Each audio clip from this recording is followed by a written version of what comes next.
Hello दोस्तों, आप सभी को अपने YouTube channel study with Danish sir पे स्वागत है।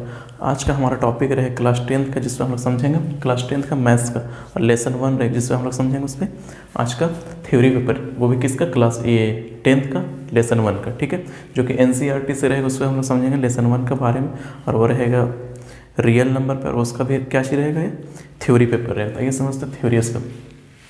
सबसे फर्स्ट है वो वास्तविक संख्या। ठीक है, रियल नंबर। अब रियल नंबर को हम लोग उसके ये अंतर्गत क्या क्या आता है उसको हम लोग समझते पहले। सबसे फर्स्ट आता है प्राकृत संख्या, जिसको हम लोग कभी पढ़े हम क्लास 6 से ही। प्राकृत संख्या जिसको इंग्लिश में बोलते हैं नेचुरल नंबर। ठीक है, हर वो संख्या जिसे हम लोग काउंट कर सके उसी को हम लोग क्या बोलते हैं, नेचुरल नंबर। जैसे 1 2 3 1 2 3 4 5 टू इन्फिनिटी, इसी को हम लोग क्या बोलते हैं, नेचुरल नंबर, जिसको हम लोग किससे डिनोट करते हैं, n से डिनोट करते हैं नेचुरल नंबर को। ठीक है, उसके बाद फिर क्या हुआ, समस्या आने लगा कि आदमी काउंटिंग तो कर लेता है, ठीक है, बट जब जीरो से आविष्कार नहीं होता, जब उसको खोज नहीं किया गया था, तो फिर दिक्कत होने लगा काउंटिंग करने में। क्योंकि 1 to 9 तक लिखने के बाद फिर गिनती को कैसे लिखा जाता, जैसे 10 आता तो 10 हिंदी में लिखा जाता तो 10 इस टाइप से लिखा जाता था। तो ऐसे लिखने में घटाने में बहुत ज़्यादा दिक्कत होती है। जैसे अगर कभी कभी क्या होता समस्या, जैसे मान लीजिए अगर हमको 5 आम खरीदे, ठीक है, अब 5 आम में अगर हम 5 आम किसी को दे दिए तो इसको सब्ट्रैक्ट करने के बाद 0 बचा, तो यही चीज़ क्या बचा वो डिफाइन करने में बहुत ज़्यादा मुश्किलात होता था, मतलब दिक्कत आती थी। इसलिए उसके बाद फिर एक नया नंबर का आविष्कार हुआ, जिसको हम लोग क्या बोलते हैं, शून्य बोलते हैं, फिर 0, फिर उसी को हम लोग बोल दिए पूर्ण अंक, मतलब पूरा तरह से। ठीक है, तो उसको हम लोग किससे डिनोट करते हैं, W से। W से क्योंकि होल नंबर, होल मतलब पूरी, तो पूर्ण संख्या को हम लोग किससे, कहाँ से स्टार्टिंग होता है, 0 से।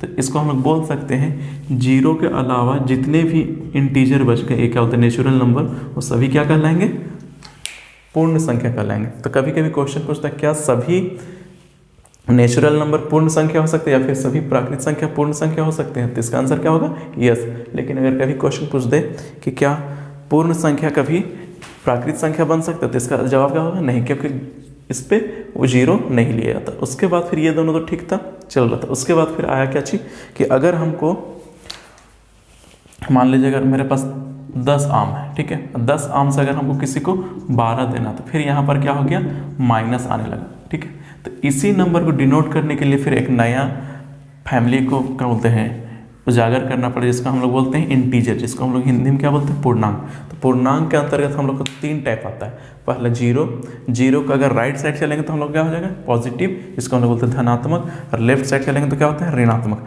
और इसी का अगर हम लोग क्या बोलते हैं, एक्स अक्ष और वाई अक्ष में देखें, मतलब एक्स एक्स वाई अक्ष में, तो ऊपर की ओर जाएंगे तो पॉजिटिव, और राइट साइड जाएंगे तो ये क्या होता है, पॉजिटिव, और लेफ्ट तरफ जाएंगे तो नेगेटिव, और नीचे की तरफ आएंगे तो नेगेटिव हो जाएगा। तो वो था हम लोग। अब ये नंबर लाइन पर हम लोग बनाए हैं अच्छे से समझने के लिए। 0 का राइट साइड में जाएंगे तो क्या होता है, एक एक नंबर इंक्रीज करते जाता है, इधर घटेंगे तो एक एक नंबर घटते जाएगा, इसी को हम लोग बोलते हैं नेगेटिव, 0 और पॉजिटिव होता है। तो ये था हमारा प्राकृत संख्या, पूर्ण संख्या और पूर्णांक था। उसके बाद फिर आता है हमारा सम संख्या। सम का मतलब क्या होता है, जोड़ी, जिसमें हम लोग बोलते हैं इंग्लिश में इवन नंबर। For example -6 -4 -2 0 2 4 8। अब बहुत सारे बच्चे को लगता है कि ये 0 सम संख्या होता है या फिर नहीं होता, तो उसको हम लोग ऐसा चाहे तो प्रूव करके देख सकते हैं। सम संख्या उसको बोलते हैं जो क्या करे, 2 से डिवाइड हो जाए। ठीक है, इसका मतलब है कि अगर पीछे वापस आए दो डिजिट, तो उसका फैक्टर कितना चाहिए, 2। जैसे देखिए यहाँ पर 8 का जस्ट 2 पीछे अगर जाए तो कितना आता है, 6। यहाँ 2 नंबर मिल रहा, फिर इसका 2 पीछे जाए तो फिर यहाँ 2 मिल रहा, फिर इसका पीछे जाए तो यहाँ भी 2 मिलता। इसका मतलब ये है कि यहाँ भी आते तो हम लोग को 2 मिलता। ठीक है, अगर यहाँ तक समझ में नहीं आता तो फिर इससे आगे जाइए तो यहाँ फिर भी हम लोग को +2 मिलेगा, फिर यहाँ से जाइए, सॉरी यहाँ पर जाइए तो +2 मिलेगा, फिर यहाँ पर जाइए तो यहाँ फिर +2, फिर यहाँ पर जाइए तो +2। तो इस टाइप से अगर हम लोग देखें ध्यान से, तो यहाँ पर मतलब 2 का गैप आते जा रहा है। इसका मतलब यहाँ पर 0 भी क्या चाहिए, सम संख्या अर्थात इवन नंबर है। उसके बाद फिर हमारा आता है विषम संख्या। विषम का मतलब होता है सिंगल। जैसे इधर अगर जाए तो -∞ की ओर जाते जाएगी, जैसे -5 -3, अगर इधर जाते तो -7 -9 -11 इस टाइप से होता है। फिर -1, यहाँ पर 0 नहीं होगा क्योंकि 0 किस में आता है, सम संख्या पे। फिर 3 5 7 9, ये हो गया हम लोग का विषम संख्या। फिर आता है उसके बाद फिर क्या आता है, क्या बोलते हैं, अभाज्य संख्या या फिर रूढ़ संख्या, जिसको हम लोग इंग्लिश में बोलते हैं प्राइम नंबर। प्राइम नंबर क्या होता है, वैसी संख्या जिसका फैक्टर सिर्फ 2 हो, क्या चाहिए हो, फैक्टर उसका सिर्फ 2 हो, मतलब उसका गुणनखंड जो है सिर्फ और सिर्फ 2 हो। और अगर इसका एक और डिफिनेशन समझे तो ऐसी संख्या जो कि एक और अपने आप के अलावा किसी से भी विभाजित ना हो, मतलब इसका मतलब 2 ही फैक्टर हो गए। जैसे अगर हम देखें यहाँ पर 4, तो 4 एक ऐसा संख्या है जिसको हम लोग इसका फैक्टर 1 भी हो सकता है, 2 भी हो सकता है, 4 भी हो सकता है। बट अगर यहाँ पर अगर हम लोग 2 देखें तो 2 का सिर्फ 1 और 2 फैक्टर होगा। अगर यहाँ पर अगर हम लोग 3 देखें तो 3 का सिर्फ 1 फैक्टर और 1 3 होगा। इसका मतलब यहाँ 2 फैक्टर हो रहे हैं, यहाँ 2 फैक्टर, इसका 3 फैक्टर, तो ये अभाज्य संख्या में नहीं आएगा। अब यहाँ पर क्वेश्चन बनता है कि सबसे छोटा या फिर सम संख्या या सबसे छोटी सम और अभाज्य संख्या कौन है, तो वो कौन सा है, 2 है। और कोई वैसा संख्या ही नहीं है जो कि सम भी है और अभाज्य भी है। अब ये क्वेश्चन बहुत ही इंपॉर्टेंट है, कौन सा, ये वाला, कि 2 एक ऐसी संख्या जो कि अभाज्य भी है और सम संख्या भी है। उसके बाद फिर 3 है, 7 है, ये सॉरी 5 है, 7 है, 9 नहीं है। 9 क्योंकि चूँकि 9 जो है 1 से भी डिवाइड है, 3 से भी और 9 से भी, इसका 3 फैक्टर है, तो इसलिए इसका अभाज्य संख्या में इसको नहीं बोल सकते। ठीक है, अब यहाँ से यहाँ तक का एग्जाम्पल। अब एग्जाम में कभी कभी क्वेश्चन पूछता है जो कि कम्पिटिटिव लेवल का भी पूछता है कि 1 से 50 तक में कितने अभाज्य संख्या आते हैं, तो हम काउंट करके लिख देंगे कितना, 15। अब 50 से 100 तक में 10, तो अगर दोनों को कंबाइन करें तो 1 से 100 तक में कितना आता है, 25 अभाज्य संख्या होते हैं। ठीक है, उसके बाद फिर हमारा आता है भाज्य संख्या। तो भाज्य संख्या किसे कहते हैं, अब यहाँ पर हम एग्जाम्पल लिखते हैं, इसको पहले इसका डेफिनेशन समझते हैं। कंपोजिट नंबर बोले या फिर भाज्य संख्या बोले, तो भाज्य संख्या किसे कहते हैं हम लोग, ऐसी संख्या जिसकी फैक्टर जो है मिनिमम अर्थात कम से कम कितना होना चाहिए, 3 होना चाहिए। फॉर एग्जाम्पल अगर 4 को अगर हम लोग देखें तो 4 का कम से कम 3 फैक्टर होगा,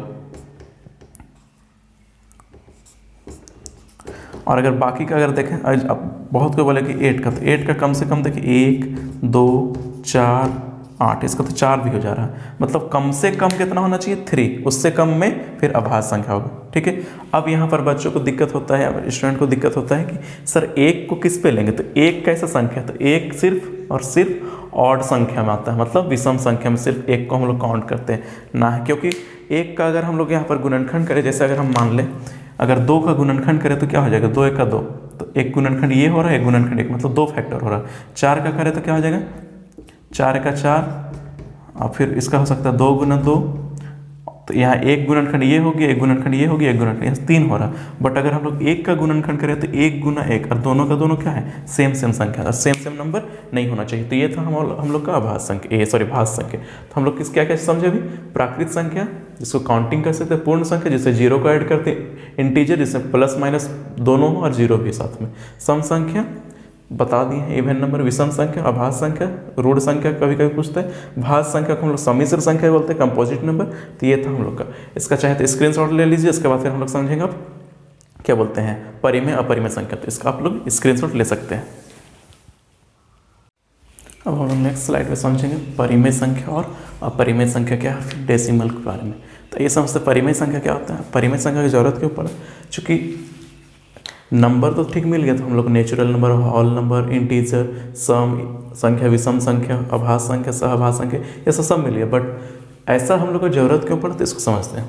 जब सॉल्यूशन करने लगे, जैसे मान लीजिए 2x = 5, जब इसको हम लोग x सॉल्व करेंगे तो 2/5, अब इसको किस नंबर पे लिया जाए, तो यही सबसे ज़्यादा मुश्किल होने लगा। तो इसलिए फिर हम लोग क्या किए, ये मैथमेटिक्स ने लोग क्या किया, उसको P/Q के रूप में लिख दिया, और यहाँ पर एक फैक्ट दे दिए कि ये दोनों क्या होना चाहिए, इंटीजर होना चाहिए। इंटीजर बोले तो माइनस हो सकता है, प्लस हो सकता है, और साथ में 0 कुछ भी मतलब होना चाहिए, इसका बोल दिया P और Q, जहाँ पर Q जो है, Q हमेशा 0 के ये क्या होते हैं, इसके बराबर नहीं होना चाहिए। अगर 0 अगर किसी नंबर का नीचे अगर पावर 0 हो जाए तो इसको डिफाइन करना क्या चाहिए, मुश्किल है। इसके लिए फिर हमको ग्राफ बना करके प्रूव करना पड़ेगा, तो जो कि इस पर अभी बताना बहुत मुश्किल है, स्मार्ट बोर्ड चाहिए उसके लिए। ठीक है, तो P/Q, और जहाँ पर Q क्या चाहिए, 0 जो है, ये क्या बोलते हैं, 0 जो है Q के बराबर नहीं होना चाहिए। तो यही इसका फैक्चुअल, कौन किसका, परिमेय। और अपरिमेय संख्या किसको बोलते हैं, जिसको P/Q के रूप में नहीं लिख सकते। फॉर एग्जाम्पल √2, √3, √5, या फिर अगर इसका अंदर हम लोग कुछ ऐड भी कर दे, 5 + √2, तो ये भी क्या होगा, अपरिमेय संख्या, अपरिमेय संख्या के अंदर है। पाई हो गया, अच्छा पाई का बहुत कोई बोलता है कि पाई जो है अपरिमेय संख्या है कि परिमेय संख्या, तो पाई जो है साइन वो है अपरिमेय संख्या, लेकिन इसका वैल्यू जो है 22/7, ये क्या है, परिमेय संख्या। क्यों? क्योंकि इसका लगभग 5 डिजिट तक क्या किया है, इसको सॉल्व करके निकाला गया है। लगभग मिनिमम कितना आता है 22/7 के अकॉर्डिंग पाई का वैल्यू लगभग मानते हैं, इसलिए इसको क्या बोलते हैं, परिमेय संख्या मानते हैं। लेकिन इसका जो वैल्यू ये क्या बोलते हैं, ये यूनिट दिया जाता है या साइन दिया जाता है वो क्या होता है, अपरिमेय संख्या। एक्सपोनेंशियल का भी क्या होता है, अपरिमेय संख्या। मतलब जितने भी मैथमेटिकल क्या बोलते हैं साइन होते हैं वो सब के सब किस में आते हैं, या फिर वैल्यू जो है किस में आते हैं, अपरिमेय संख्या। लेकिन परिमेय संख्या किसको बोलते हैं, जिसको हम लोग p/q के रूप में लिख सकते हैं। p/q के रूप में किसको किसको लिख सकते हैं, नेचुरल नंबर हो सकता है, होल नंबर हो सकता है, इंटीजर, तो ये सभी क्या हो सकते हैं, परिमेय संख्या। अब आते हैं हम लोग डेसिमल, दशमलव। दशमलव दो टाइप के होते हैं, एक को बोलते हैं हम लोग शांत, एक को बोलते हैं अशांत। अब शांत किसको बोलते हैं, जिसपे हम लोग का लिमिट हो जाए। लिमिट मतलब जैसे अगर हम मान लीजिए अगर 1/5 को अगर डिवाइड करें तो 5 से अगर इसको डिवाइड करें तो ये तो नहीं जाएगा, तो यहाँ पर पॉइंट लगा करके 0, 5 दूनी 10, मतलब क्या हो गया, ये 0.2 बार में खट गया, इसका बाद फिर कुछ नहीं है, तो इसी को हम लोग बोलते हैं लिमिट। मतलब पॉइंट आने के बाद कुछ डिजिट के बाद रुक जाए, तो शांत हो जाए, ठीक है, उसी को हम लोग बोलते हैं क्या बोलते हैं, शांत दशमलव प्रसार, ठीक है, जिसको हम लोग p/q के रूप में भी लिख सकते हैं। मतलब ये परिमेय संख्या हो सकता है, कौन, शांत वाला जो है वो परिमेय संख्या हो सकता है। फिर आते हैं हम लोग अशांत। अशांत का दो टाइप होता है, एक टर्मिनेटिंग, एक होता है नॉन टर्मिनेटिंग। टर्मिनेटिंग को बोलते हैं हम लोग हिंदी में आवृत्ति। आवृत्ति क्या होता है, ऐसी संख्या जिसको हम लोग रिपीटेड होते रहे, जैसे 2 2 2 आते रहेगा, 3 2 3 2, इस टाइप से अगर हम यहाँ बार लगा के छोड़ते मतलब इसके रिपीट हो रहे हैं। जैसे 5 5 का मतलब क्या, 5 5 5 आते ही रहेगा। तो इसको भी हम लोग क्या कर सकते हैं, इसको भी p/q के रूप में लिख सकते हैं। जैसे 0.32 को हम लोग लिख सकते हैं, अगर बार है तो इसको लिख सकते हैं 32/100, तो इसको भी p/q के रूप में लिख सकते हैं। इसलिए इसको हम लोग परिमेय पे काउंट करेंगे, इसको और इसको। बट इस पे क्या है हम लोग को दिक्कत, अनावृत्ति वाला में, कि इसका एंड वाला पोर्शन है उसमें साफ साफ दिखेगा ही नहीं, 1.428 ऐसे आते ही रहेगा, कभी मतलब ख़त्म नहीं होगा, इसलिए हम लोग इसको अनावृत्ति पे रखते हैं। तो ये था हमारा परिमेय संख्या और अपरिमेय संख्या, डेसिमल। अब हम लोग इस दोनों को जब मैच करेंगे, जब मिला देंगे, तो फिर हमारा आता है क्या चीज़, रियल नंबर। फॉर एग्जांपल अगर हम यहाँ पर बोलें तो p/q प्लस p/q, जिसको हम लोग नहीं लिख सकते हैं, अर्थात परिमेय और अपरिमेय को जब मिला देता आपस में, तो फिर हम लोग को बनता है रियल नंबर, जो कि हम लोग का यही चैप्टर को समझाना था। तो इस चैप्टर को, रियल नंबर को समझने से पहले हम लोग को क्या क्या समझना पड़ा, तो रियल नंबर समझने से पहले हम लोग को सबसे पहले नेचुरल नंबर, होल नंबर, जिसको हम लोग बोलते हैं प्राकृतिक संख्या, पूर्ण संख्या, पूर्णांक समझे, पूर्णांक में हम लोग धनात्मक ऋणात्मक समझे, जीरोस के बारे में समझे, अभाज्य संख्या, सहभाज्य संख्या, उसके बाद फिर क्या समझे, परिमेय और अपरिमेय संख्या, अब डेसिमल समझे। डेसिमल का दो टाइप, शांत अशांत, आवृत्ति और अनावृत्ति। तो ये था हमारा थ्योरी पेपर किसका, लेसन 1 का। तो अगर आप चाहें तो इसका स्क्रीनशॉट ले लीजिए। तो इस वीडियो पे इतना ही, थैंक यू।